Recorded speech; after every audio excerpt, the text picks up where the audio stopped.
જય જય શ્રી રામ. જીવનમાં આપણને ઘણીવાર એવું લાગે છે કે આપણે ભગવાન શ્રી રામનું નામ લઈએ છીએ, આપણા ઈષ્ટ અને આરાધ્ય ભગવાનના સમીપ જઈએ છીએ, એમની પાસે આપણે સહાયતા માંગીએ છીએ, છતાંય આપણી મદદ નથી થતી અને આપણે પીડામાં પીડાતા રહીએ છીએ, અથવા તો આપણા મનોવાંછિત ફળ આપણને પ્રાપ્ત નથી થતા અને ભગવાન પરનો વિશ્વાસ આપણો ડગવા લાગે છે.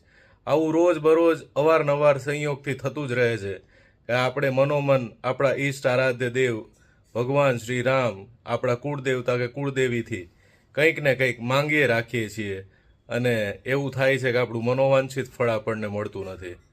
તો આ વિડીયો અંત સુધી અવશ્ય જોજો. આજના આ શનિવારના હનુમાનજી મહારાજના પાવન પવિત્ર દિવસના દિવસે આજે આપણે આ જ ગાથા જે આપણને બહુ ભલી ભાંતિ આપણે જાણીએ છીએ એમાંથી આપણે ગૂંથવાના છીએ.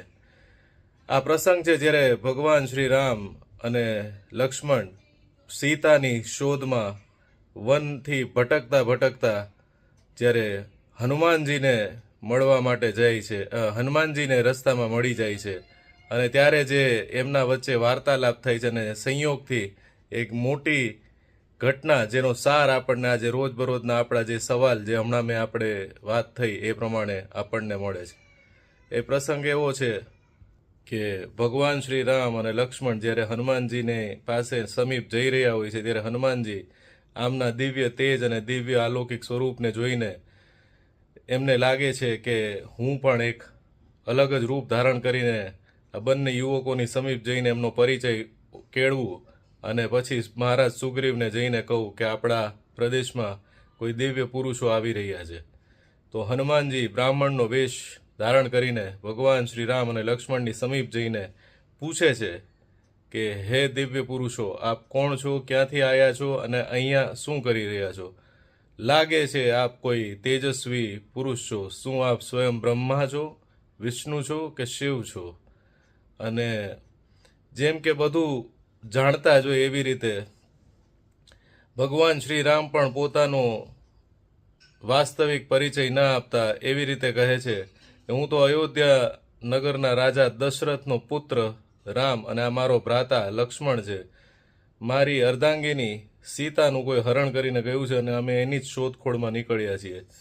જેવું જ હનુમાનજી જે બ્રાહ્મણ સ્વરૂપા ઊભા છે એમણે સાંભળ્યું કે અયોધ્યાના રાજા રામ છે, એમના આંખમાંથી હર્ષના આંસુ ટપ ટપ પડવા માંડ્યા અને એ આપોઆપ જાણે શ્રી રામના ચરણોમાં ઢળી પડ્યા. હજુ પણ ભગવાન શ્રી રામ પોતાના ભક્તને હનુમાનજીને પકડીને ઊભા નથી કરતા. રામાયણમાં, સંપૂર્ણ રામાયણની અંદર આપણને એવા તમામ પ્રસંગો જોવા મળે છે કે જ્યારે કોઈ પણ ભગવાન શ્રી રામના પગમાં પડે છે તો ભગવાન શ્રી રામ સ્વયં એને બંને હાથથી ઉચકીને એને હૈયેથી લગાવીને આશીર્વાદ આપે છે. પરંતુ આજે હનુમાનજી મહારાજ જ્યારે પ્રથમ વખત રામાયણના પ્રસંગની અંદર શ્રીરામના પગે પડે છે તો એમને ઉઠાવતા નથી.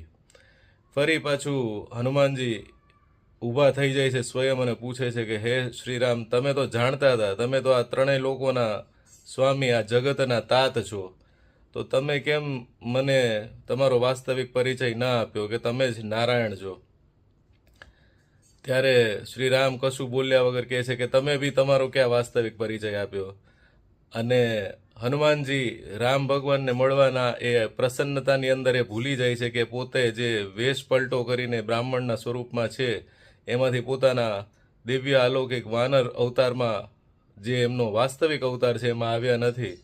અને આને જ કપટ કહેવાય. જાણે અજાણે પણ સામેવાળાથી પોતાની ઓળખ છુપી રાખીને કંઈક અલગ જ ઓળખથી એમની સમીપ જઈ પોતાની લાગણીઓ વ્યક્ત કરી પોતાનું મનમરજીનું કામ કરાવી લેવું એને જ કપટ કહેવાય. અને જ્યાં સુધી કપટ છે ત્યાં સુધી ઈશ્વરીય શક્તિ, પોતાની કુળદેવી કુળદેવતા શ્રી રામ, મહાદેવ કે કોઈ પણ માતાજીને આપણે પ્રાપ્ત કરી શકતા નથી. આ હનુમાનજી મહારાજનો આ પ્રસંગ આપણને ખૂબ જ સારી રીતે શીખવી જાય છે કે જ્યાં સુધી આપણે કપટરૂપી વેશ પલટા કરીને આપણા જીવનના કર્મો કરતા રહીએ છીએ ત્યાં સુધી આપણને મનોવાંછિત ફળ મળતા નથી.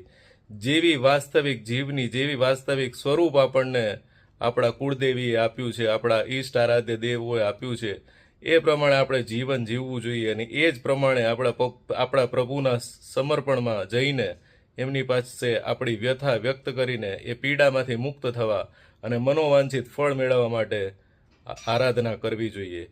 તો હનુમાનજી મહારાજના જીવનનો આ પ્રસંગ આપણને ઘણું મહામૂલો બોધપાઠ શીખવી જાય છે. રોજબરોજના જીવનમાં આપણે આ છળ કપટ રૂપી વેશપલટા બંધ કરીએ, શ્રી રામના શરણમાં જઈએ અને શ્રી રામ નામ જ્યારે લઈએ ત્યારે આપણે જે મન કર્મ અને કાયાથી જે વાસ્તવિક છીએ એવા સ્વરૂપમાં જઈએ.